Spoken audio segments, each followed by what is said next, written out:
Hello सत श्री अकाल जी, नमस्ते, आदाब। Welcome back to my channel. This is your Harpal Singh.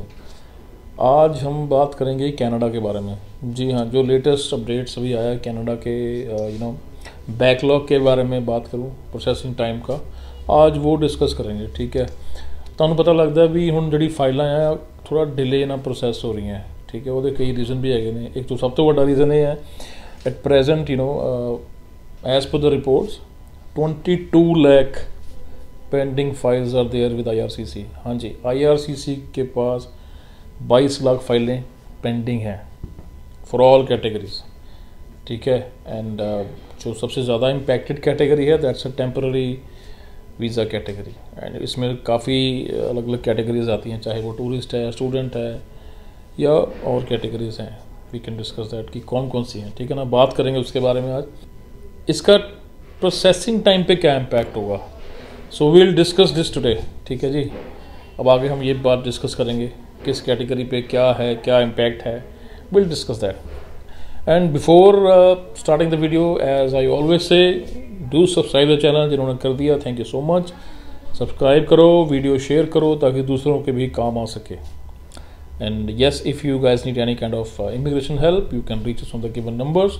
And if you need any kind of help in booking US visa slots, you can straight away DM me on my WhatsApp number. Alright, we'll start the video. हाँ जी, तो बात करते हैं Canada के बारे में। अब आपको पता है पीछे काफ़ी जब इश्यूज़ हुए थे, पॉलिटिकल इश्यूज़, उसके बाद कुछ नए रूल्स भी आए हैं, कुछ प्रोसेसिंग टाइम्स में चेंजेस भी हुए हैं। बट अभी करंट सिचुएशन क्या है, will discuss about that. As I told you, अभी रिसेंट अपडेट्स और जो इन्फॉर्मेशन आई है, जो नंबर्स रिलीज हुए हैं जी, IRCC के पास 22 lakh, yes 22 lakh files are pending with IRCC। And most of the files are from temporary visa category. Temporary visa category कौन सी है जी? इस वीज़ा कैटेगरी में student visa, tourist visa, spouse visa भी आता है।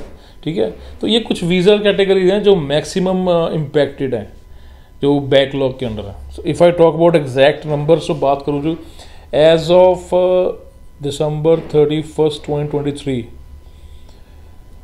IRCC के पास 22,21,100 एप्लीकेशंस पेंडिंग थी।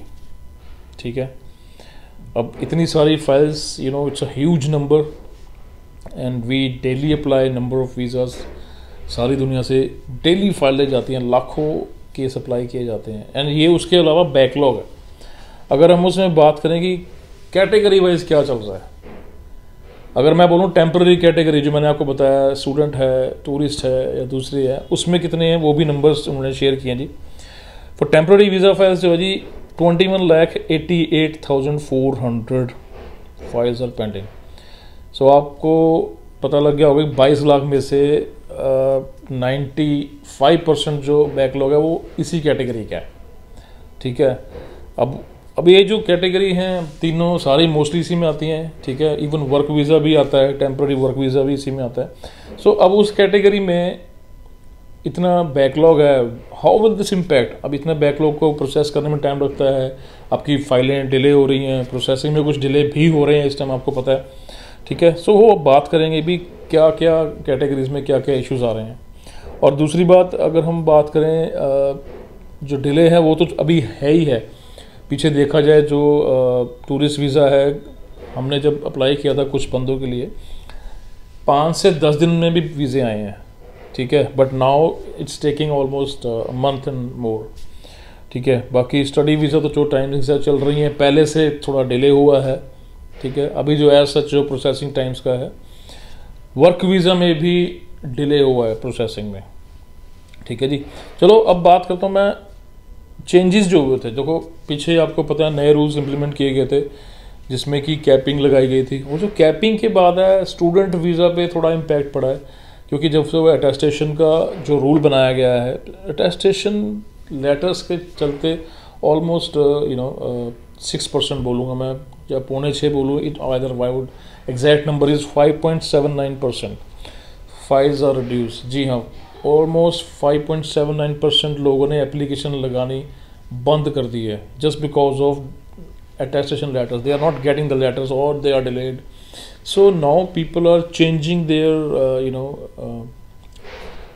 plan to apply in Canada. They are applying for some other country because अब फाइलिंग ही नहीं होगी तो ऑब्वियसली नंबर कम होगा. When number is reduce then it obviously जब बैकलॉग कम होगा या फाइलें कम होंगी तो प्रोसेसिंग टाइम धीरे धीरे अपने आप इंक्रीज़ होगा. सो एक तो ये हेल्पफुल होगा आपकी प्रोसेसिंग टाइम के लिए, क्योंकि फाइल्स कम होंगी तो प्रोसेसिंग टाइम धीरे धीरे अपने आप इंप्रूव हो जाएगा. और अगर मैं प्रोसेसिंग टाइम की जो करंट बात करूँ, करंटली अगर मैं बात करूँ स्टडी वीज़ा के लिए, स्टडी वीज़ा का जो करंट टाइम है that is almost 10 weeks maximum. वो इतना टाइम लेते नहीं हैं, वैसे पहले लेते थे, अब तो खैर नहीं लेते, but still the maximum time जो है that is 10 weeks on website. This is what I am telling you which is currently on their website. और अगर वहीं बात करूँ मैं टूरिस्ट वीज़े की, टूरिस्ट वीज़ा जो टाइमिंग्स हैं processing, it is 27 days and almost 1 महीने में वीज़ा आ जाता है. ठीक है. And if you talk about work visa जो मैं LMI की बात कर रहा हूँ वो 20 वीक्स हैं. That is too much. उसमें काफ़ी डिलेज भी होते हैं, वो 20 वीक से ऊपर हो जाते हैं. हमारे पास काफ़ी मैसेजेस मेरे को मेरी जो पुरानी वीडियोज़ हैं LMIS के बारे में वीडियोज़ हैं या और कुछ क्वेरीज प्रोसेसिंग टाइम की वीडियोज़ हैं कनाडा की, तो उसमें बहुत से लोगों ने कमेंट में पूछा भी है. अभी भी कई बार कुछ लोग जापान से मेरे को एक बंदा पूछता था कि भैया मेरा अभी तक कब नहीं आया. कुछ लोग कतार बैठे हैं, कुछ सऊदी अरब बैठे हैं, दुबई बैठे हैं. उन लोगों के मेरे को फ़ोन आते हैं ये चेक करने के लिए कि भैया मेरा इस डे को अप्लाई किया था, इस डेट को, it was applied on this date, it is already 8 months and 9 months and we didn't receive the visa. So it is all depending upon your case, your country from where you're applying, profile, काफ़ी चीज़ें matter करती हैं. और processing time तो obviously थोड़ा impact हुआ है, पीछे जो पॉलिटिकल इश्यूज हुए थे, नए रूल्स जो हैं, हर चीज़ इम्पैक्ट करती है. बट हाँ, एज आई शेयर्ड कि अगर तो ये कम होता गया, अगर ये चलता रहा ऐसे ही, ठीक है, जैसे ऑलरेडी बताया मैंने 6% कम हो गई हैं फाइलें जो स्टूडेंट वीज़ा के लिए, अगर ऐसा चलता रहा तो this will definitely help to reduce the processing time. तो करंटली अगर मैं बात करूं कि सबसे ज़्यादा टाइम जो था वो जो लिखा हुआ है उसके ज़्यादा साइट पे स्पाउस वीज़ा में लगता है. स्पाउस वीज़ा का काफ़ी टाइम एक्स्ट्रा लग रहा है. सो अभी भी वो ऐसा ही है, देयर इज़ नो चेंज. ठीक है. उम्मीद है स्टूडेंट वीज़ा जो है वो इम्प्रूव हो जाएगा और इम्प्रूव होगा. Tourist visa is almost so इसमें कुछ ज़्यादा वो नहीं है चेंजेस. पहले जल्दी आ रहा था, अब थोड़ा डिले हो रहा है, but still we are getting visas in 30 days. ठीक है.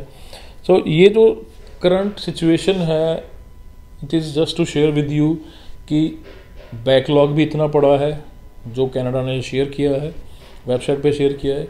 उस बैकलॉग पे डिलेज भी होंगे, कुछ को फ़ायदा होगा, कुछ को नुकसान. ठीक है. So this is what I have for you guys today to have. जो भी लोग कनाडा अप्लाई करना चाहते हैं, उनको पता होना चाहिए कि what all it's going on. So that is why I made this video for you guys.